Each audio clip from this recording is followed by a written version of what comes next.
BBA, BCA, BCom Computers, 100% placement guarantee. I create Degree College, Kukatpalli, Hyderabad. నమస్తే అమ్మా. నమస్తే అమ్మా. భర్త నన్ను పట్టించుకోవట్లేదు అని భార్యలు కంప్లైంట్ చేస్తే మీరు ఏం చెప్తారమ్మా? రెండు మార్గాలు ఉన్నాయి. ఒకటి, భర్త పట్టించుకునేట్టు ప్రవర్తించు. రెండు, నువ్వు భర్తను పట్టించుకో. సింపుల్ గా తేల్చి పడేసారు. సింపుల్ గా తేల్చి సింపుల్. నువ్వు భర్తను పట్టించుకో అని చెప్పడం ఏంటంటే అతను ఎందుకు నిన్ను పట్టించుకోవట్లేదో తెలుసుకో. నేను చెప్పనా, ప్రధానమైన అందరు చెప్పేది ఎప్పుడు చూసినా మా భార్య నైటీలోనే తిరుగుతుంది. మా భార్య నైటీలోనే తిరుగుతుంది, ఏ రాక్షసి తిరిగినట్టు ఎక్కడ చూడబుద్ధి అవుతుంది అంటున్నారా? అలా అంటున్నారా? మరి మాకు కంఫర్ట్ వద్దా? ఆ మాట నిజమేనేమో. పైనుంచి కిందకి ఒక సోలలాగా ఇలా ఒక సన్యాసి వేసుకునేటటువంటి డ్రెస్ లాంటిది వేసుకుంటే ఆడపిల్ల మగ పిల్లాడో కూడా ఏం తెలుస్తుందమ్మా. ఆడపిల్లల్లా ఉంటే భర్త పట్టించుకుంటాడు, ఆడపిల్లలు మగపిల్లల్లాగా ఉంటే ఈవిడ ఆవిడని పట్టించుకోవాలి. అంతే కదా, అంతే కదా, అంతే కదమ్మా. అది పట్టించుకోకపోవడానికి కారణం ఏమిటో నువ్వు పట్టించుకో అని చెప్పిన దాంట్లో విషయం ఏంటంటే అతను ఎందుకు పట్టించుకోవట్లేదో గమనించు. ఒకటి, అనారోగ్యమా ఉండొచ్చు, మానసిక, శారీరకం కాకపోవచ్చు మానసికం అవ్వచ్చు, లేదా ఉద్యోగంలో ఏదైనా ఒత్తిడి ఉందా, ఇంకేదైనా ఆర్థికం మొదలైనటువంటి సమస్యలు ఉన్నాయా, అతన్ని పట్టి పీడించే వాళ్ళు ఎవరైనా ఉన్నారా? పట్టి పీడించే వాళ్ళు ఆఫీసులోనే కావచ్చు, స్నేహితులు కావచ్చు, ఇంట్లో తల్లో అక్క చెల్లెళ్ళో అన్నదమ్ములో కూడా కావచ్చు. అంతే కదా. కష్ట సుఖాల్లో కలిసి ఉంటాము అని వాగ్దానం చేసినటువంటి వాళ్ళు పట్టించుకోవటం లేదంటే కష్ట సుఖాల్లో నువ్వు కూడా భాగస్వామ్యం తీసుకోవాలి కదా. తీసుకున్నప్పుడు ఎందుకు పట్టించుకోడు? మీ సమస్య ఏమిటి? ముందర నన్ను పట్టించుకోవట్లేదని అడగకూడదు. ఏమిటి కొంచెం డల్ గా ఉండడం కారణం ఏమిటి? చెయ్యాలి. పట్టించుకుంటే కదా మీకు అర్థమయ్యేది. ఆఫీస్ లో ప్రాబ్లం ఉందా, ఇంకెవరి దగ్గర నా ప్రాబ్లం ఉందా, ఐ విల్ షేర్ అని చెప్పండి. పట్టించుకోకుండా ఎందుకుంటాడండి? భార్యగా కాకపోయినా ఫ్రెండ్ లా అన్నా పట్టించుకుంటాడు కదా. ఆకలి వేసిందో, రుచిగా లేదా, ఒంట్లో బాగుండలేదా, అన్నం సహించట్లేదు, సరిగ్గా తింటలేదు, తింటున్నా సరే అనాలి ఆ మాట. అవసరం మంది కదా, రుచిగా చేసి పెట్టాలా, ఇంకేదన్నా రుచి కావాలా, ఇలాంటి మామూలు మాటల్లో ఎంత ప్రభావం వస్తుందో చేయడానికి మనకు ఓపిక లేదు. నేను ఇట్లాగే ఉంటాను, నన్ను ప్రిన్సెస్ లాగా చూసుకోవాలి అనుకునేటటువంటి ఈగో ఉందే, అక్కడ వస్తుంది సమస్య. అంటే దుర్మార్గులు లేరు, అంత తప్పు ఆడవాళ్ళదని నేను అంటలేదు. ఎక్సెప్షనల్ జనరల్ గా మాట్లాడుతున్నాను. జనరల్ గా అసలు దుర్మార్గుడై ఉండొచ్చు, బయట ఎఫైర్స్ ఉండొచ్చు, బయట ఎవరో భార్య కన్నా అందంగా కనపడి ఉండొచ్చు, ఇట్లాంటివి చాలా ఉండొచ్చు. అట్లాంటివి తక్కువ. అట్లాంటివి ఉంటే కూడా కప్పిపుచ్చుకోవడానికి ఎక్కువ ప్రేమగా ఉంటారు. అనుకోకుండా హఠాత్తుగా అతిగా ప్రేమ చూపిస్తూ నువ్వు చాలా అందంగా ఉన్నావు, నువ్వు చేసిన ఉప్పు లేని కూర కూడా రుచిగా ఉంది అన్నాడు అనుకోండి, ఆలోచించాలి. ఉప్పు వేయకుండా కూర చేస్తే కూడా బ్రహ్మాండంగా ఉందని పక్కన ఆవకాయ నంచుకుని తినేసాడు అనుకో మాట్లాడకుండా, something wrong, something vicious, red flag. ఆలోచించాలి.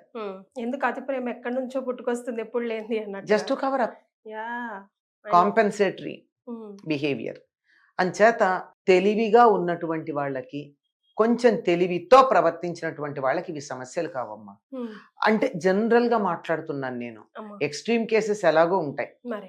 పరమ దుర్మార్గంగా ఉండి ఎప్పుడు వదిలించుకుందామా అనుకుని వేరే ఎఫైర్లుండి, లేదా చెప్పుకోలేని వ్యాధులుండి ఉంటాయి కదా కొన్ని. అలాంటి కేసులు పక్కకు పెడితే ఇవి 100% ఉండవు కదా, ఎక్కడో ఒకటి ఉంటాయి. కనుక నువ్వు పట్టించుకుంటే డెఫినెట్లీ పట్టించుకుంటాడు. రోజు అడుగుతున్నావు అనుకో, ఇవాళ ఏం కూర చేయను, ఇవాళ ఏం వండను అని. ఉదాహరణకి అంటే ఆడవాళ్లే వంట చేసి ఇంటి గురించి మాట్లాడుతున్నాను. మళ్ళీ వెంటనే అనుకోకండి ఆడవాళ్లే వంట చేయాలా అని. అంటే అలాంటి కుటుంబం గురించి మాట్లాడుతున్నాను. ఉదాహరణకి చెప్పా. 15 రోజులు అడిగి 16వ రోజు అడగకపోతే డెఫినెట్లీ వాళ్ళ నన్ను ఏం వండమంటావు అని అడగలేదేమిటి అని అడుగుతాడా అడగడా? వస్తుంది అక్కడ వస్తుంది. అలా ఉదాహరణకి ఇది అనేక విషయాల్లో ఆ విధంగా ఒక 40 రోజులు పట్టించుకోవడం మొదలు పెట్టండి, 41వ రోజు నుంచి ఆయనే పట్టించుకుంటాడు. ఇది బిహేవియరల్ థెరపీ, చిన్న టెక్నిక్. సరే, ఇంకా దాన్ని బట్టి మనకి చాలా తెలుస్తాయి. ఒంట్లో బాగుండలేదా, శారీరక రోగమా, మానసిక రోగమా, ఆర్థిక రోగమా, ఆప్త రోగమా అంటే ఆత్మీయుల వల్ల వచ్చిన రోగమా, ఇలాంటివి ఏవో తెలుస్తాయి. ఇది ఒక మార్గం పట్టించుకోవడం అన్నది. అసలు ఆ మగవాడు దిక్కులు చూడడానికి, పక్క చూపులు చూడడానికి ఇంట్లో ఆడవాళ్ళే ఎంత మటుకు కారణం అయి ఉంటారమ్మా?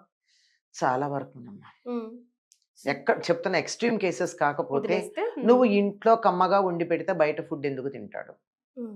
ఏదో ఎప్పుడైనా వెరైటీ కావాలనుకో, నీకు ఇష్టం లేకపోయినా ఒక్కరోజు వండి పెట్టి, నీకు ఇష్టం లేనిది వండకూడదని ఏమన్నా రూల్ ఉందా? రేపు నీ కొడుకో కూతురు అడిగితే చెయ్యవా?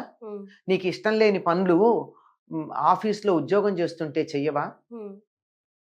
నాకు లెక్కలేయడం చాలా విసుగు.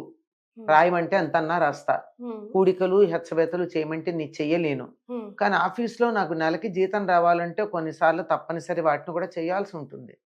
ఇష్టం లేకుండా చెయ్యట్లా? చేస్తున్నాగా. రోగం వస్తే ఇష్టం లేని చేదు మందులు మింగట్లా?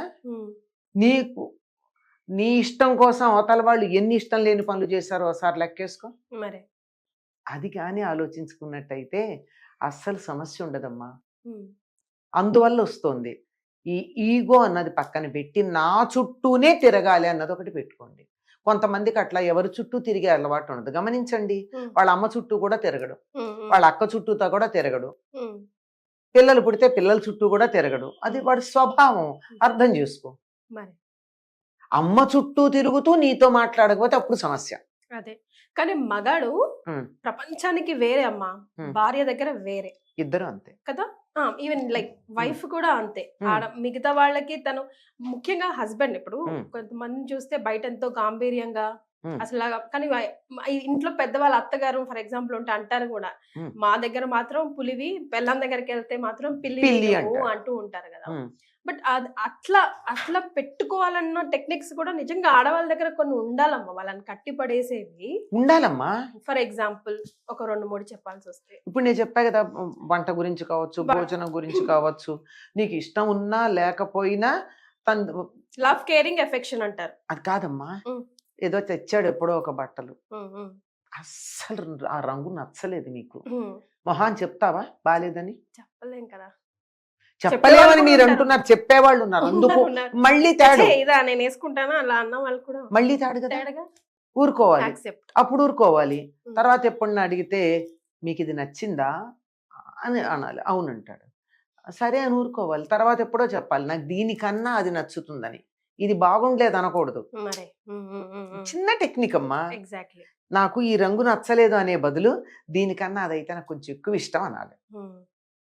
ఈ చిన్న తేడా మాట్లాడడం రాదు కదా. ఇక్కడ దెబ్బతింటున్నామా లేదా? ఇలాంటివి చిన్న విషయాలు అస్సలు ముందర మనం సర్దుకుందాము, కలిసి ఉందాము, నా చుట్టూతోనే నా భర్త తిరగాలి అనేది పక్కన పెట్టండి. చుట్టూతా తిప్పుకోవడం నేర్చుకోండి. అది వరలక్ష్మి వ్రతం కథలో ఏముందమ్మా, ఆవిడ ఎలా బిహేవ్ చేసింది, ఆ బిహేవియర్ చూసి కదా వరలక్ష్మి ఆవిడని అనుగ్రహించింది. వరలక్ష్మి అనుగ్రహించిందంటే నగలు మాత్రమేనా వాళ్ళకి వచ్చింది? ఈవిడతో పాటు పూజ చేసుకున్న వాళ్ళకి వాళ్ళ భర్తలు తీసుకెళ్ళడానికి వచ్చారు. అంటే ఏంటి అర్థం? వాళ్ళ చుట్టూ తిరుగుతున్నట్టే, వాళ్ళు తిరుగునట్టే కదా. భర్తని కొంగును కట్టుకోవడానికి మార్గాలు చాలా ఉన్నాయి. ముందర అత్తగారిని ప్రేమగా చూడండి. వెరీ బిగ్ టెక్నిక్ అమ్మా ఇది కదా, బాగా పనిచేస్తుంది, బ్రహ్మాండంగా పనిచేస్తుంది. తండ్రి కన్నా, మావయ్య కన్నా అత్తను కొంచెం బాగా చూసుకున్నాం.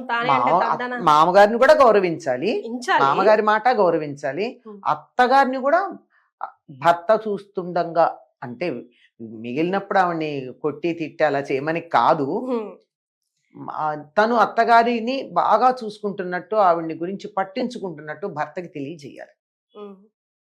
సీతాదేవి ఏం చేసిందమ్మా, అరణ్యవాసానికి బయలుదేరేటప్పుడు, అయ్యో నువ్వేం తింటావు, ఇక్కడ రకరకాల పదార్థాలు చేసి పెడితే ఏది అది కాస్త ఇది కాస్త తిని తినకుండా తింటావు, అక్కడికి వెళ్ళి ఏం తింటావు అని తల్లి బాధపడితే, కౌసల్య నేనున్నాను కదా చూసుకుంటానని చెప్పింది.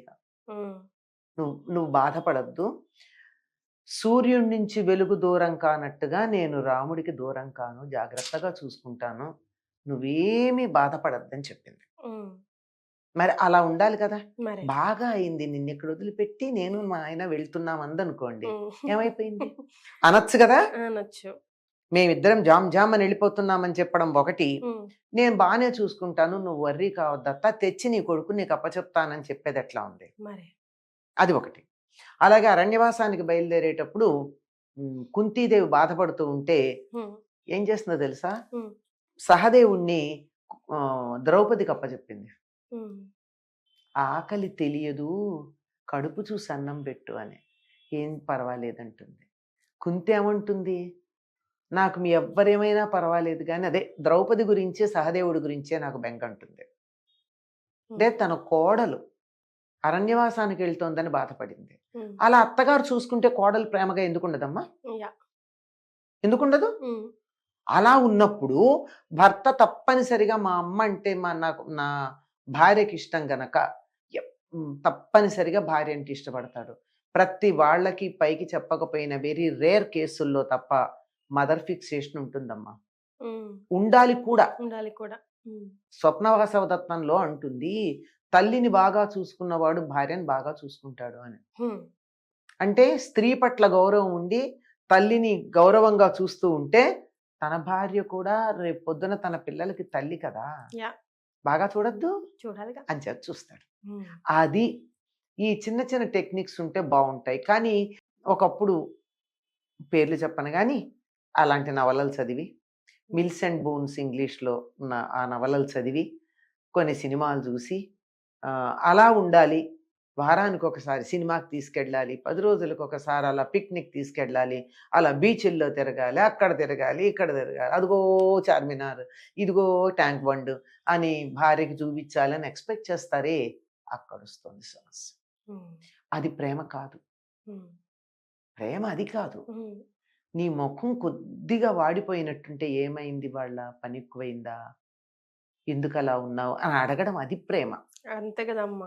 అంతేగాని అది చూడకుండా తయారవు తొందరగా సినిమాకి వెడదాం అంటే అది ప్రేమ అవుతుందా. మరి ఈ తేడా తెలియట్లా ఆడపిల్లలకి. ఉమ్, ప్రేమ అన్నది ఎలా ఉంటుందో తెలియటం లేదు, ఆర్భాటమే ప్రేమ అనుకుంటున్నారు, అనుకుంటాను. వస్తు రూపంలో ఉంటేనే ప్రేమ అనుకుంటున్నారు. ఉమ్, నీ గురించి ఎంత ఆలోచించాడు, చూడగానే ఎందుకు అలా ఉన్నావని అడిగాడంటే చాలు కదా. మరి అది లేనప్పుడు నీకు నగలు కొనిస్తే ఏం లాభం, హనీమూననో మరో మూననో ఇంకెక్కడికో తీసుకెడితే ఏం లాభం. ఉమ్, అక్కడికి వెళ్ళాక కూడా హోటల్లో నేను నుంచేసి తన ఇష్టం వచ్చినట్టు తిరిగాడు అనుకో, మరి ఏ సింగపూరో మలేషియానో స్విట్జర్లాండో తీసుకెళ్ళి చాలా బాగుంది చూసుకో అని చెప్పి అంతా తిరిగి ఇప్పుడే వస్తాను హోటల్లో కూర్చోబెట్టి ఊరంతా తిరగడానికి వెడితే ఎందుకు వెళ్ళాడో మనకు తెలియదు. గమనించారు కదా. మీరెలా మీ మొగుడిని కొంగిరికి కట్టు వేసుకుంటారు? కమెంట్ చేసి చెప్పండి. థ్యాంక్ యూ సో మచ్ అమ్మా.